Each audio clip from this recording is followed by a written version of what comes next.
अस्सलाम वालेकुम दोस्तों, ड्रामा सीरियल दोलाब जे नई ईंदड़ एपिसोड में छा थींदो तव्हांखे सॼी कहाणी ऐं अपडेट इन नंढड़ी ऐं छोटड़ी वीडियो में ॾींदासीं। दोस्तों वीडियो खे आख़िर ताईं ॾिसंदा, मुंहिंजो यूट्यूब चैनल अमीर व्लॉग खिलाड़ में सब्सक्राइब कंदा ऐं बेल आइकन को ज़रूरु प्रेस कंदा, जीअं असांजो नओं हर ईंदड़ वीडियो पहिरें ते सभ खां पहिरियां पहुचंदी रहे। ऐं दोस्तों भी नवा अपडेट ॾिसंदा रहो। दोस्तों जो टाइम वेस्ट कोन पिया करायूं, हलूं था पंहिंजे कहानी ऐं अपडेट जी तरफ़।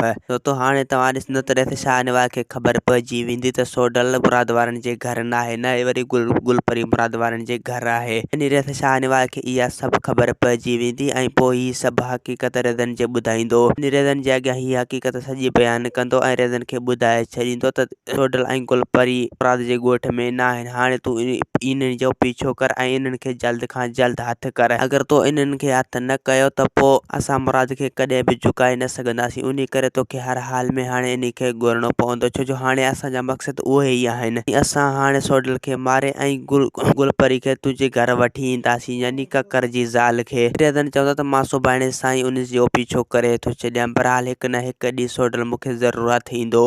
मां उनखे ॻोल्हण में पूरी कोशिशि कंदुसि ऐं पंहिंजा माण्हू बि उन जे पोयां छॾे छॾींदुसि। ऐं ॿिए पासे दोस्तों तव्हां ॾिसंदो त जेको तोतल आहे, यानी उन जा माण्हू वञी आशम जो पीछो कंदा। आशम जो पीछो कंदे कंदे पोइ अॻिते हली अली खान इन्हनि खे मिलंदो।